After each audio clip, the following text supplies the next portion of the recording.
What's good, fam? Once again, thank you for taking Tito's Kitchen Cooking Course 101. And congrats on making that first step in becoming a cook champ in your own kitchen.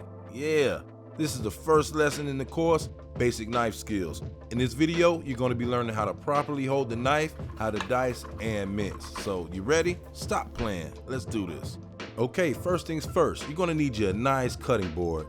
Now, the cutting boards can tend to slip and slide when using them, so to prevent that from happening, you want to put a wet towel or a damp paper towel right up under there, and then it'll be nice and sturdy, nice and safe. Boom. Or in this case, I'm going to be using a cutting board with the rubber grips built right into it, as you see here. Boom, boom, boom. Only difference, you want to make sure the surface is completely dry, and then you're good to go. You have no issues. Okay, you want to get you a nice chef knife. This one's an 8-inch chef knife, and make sure it's very sharp. The sharper it is, actually the more safer it is, because it cuts right through what you're trying to cut. A dull knife will slip easily and cut you, and that's when you do the real damage, so we don't want that. And just make sure we respect the knife. So you want to hold the knife properly. This is the way you don't hold it. All loosey-goosey, dinky-danky. No, we're not Michael Myers, so we don't use it like that. In the pointer, this is a popular one. It'll do the job, but after a while, you'll develop like a little bruise right here on your finger, so don't do that. All right, the proper way to hold it, you want to pinch the base of the blade with your thumb and your index finger and let it rest comfortably on your other 3 fingers gripping the handle, and you cut with a rocking motion, just like that. Boom. Perfect. So you want to practice this a few times over and over. Now this right here, this is the bear claw. This is your best friend. This is what's going to keep you from cutting yourself.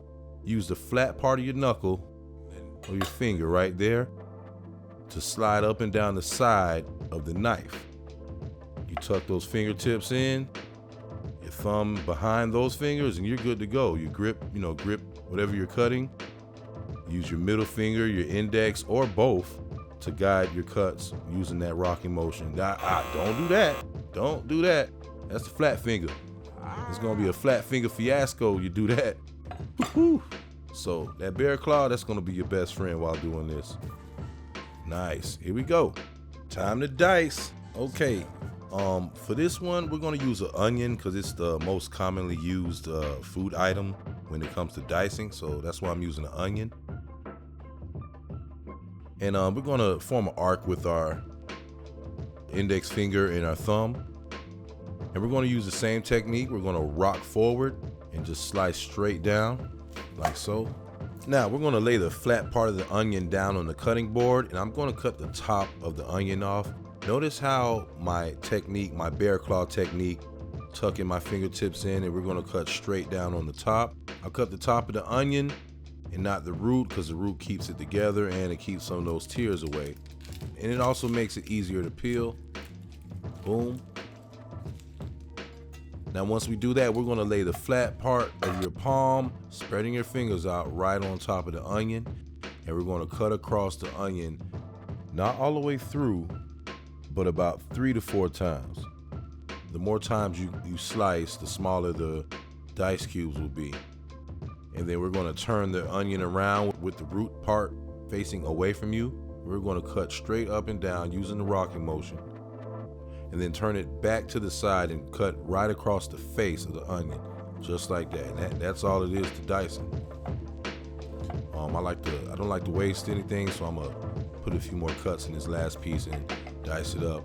And look, practice makes perfect. The more you do this, the quicker you'll get, the more efficient you'll get. And it'll be like second nature to you. Okay, and finally, last but not least, we're gonna be mincing some garlic. So we're gonna start off by taking the flat part of your knife, putting it over the clove, and just give it a nice little tap a couple times. This makes it easier to peel. So just go ahead and peel that garlic clove just like that. And some people do, some people don't, but for the sake of this video, we're gonna go ahead and cut the top of the garlic clove off, a little piece right there. We're gonna treat it similar to the onion. We're gonna slice it across a few times, 2 or 3 times. Be very careful though. And then we're gonna go across the top a few times. Boom. pretty much the same procedure as the onion, but there's one more step after this. You want to just use that same rocking motion and just chop up the garlic. You can use your other hand to brace the knife and form like a lever, and just do it a whole bunch of times until you get the consistency that you like. You can also sprinkle a little salt on the garlic, and those salt crystals help break down the garlic much easier. And that's about it. So yeah, we learned how to handle a knife, how to dice, how to mince, and for sure, I hope you got something out of it. And I'm very excited to get to the next course, and I hope you are too. We got a lot to get into. We about to get into the real nitty gritty of things. So stop playing and let's jump into this next one. See you in a minute.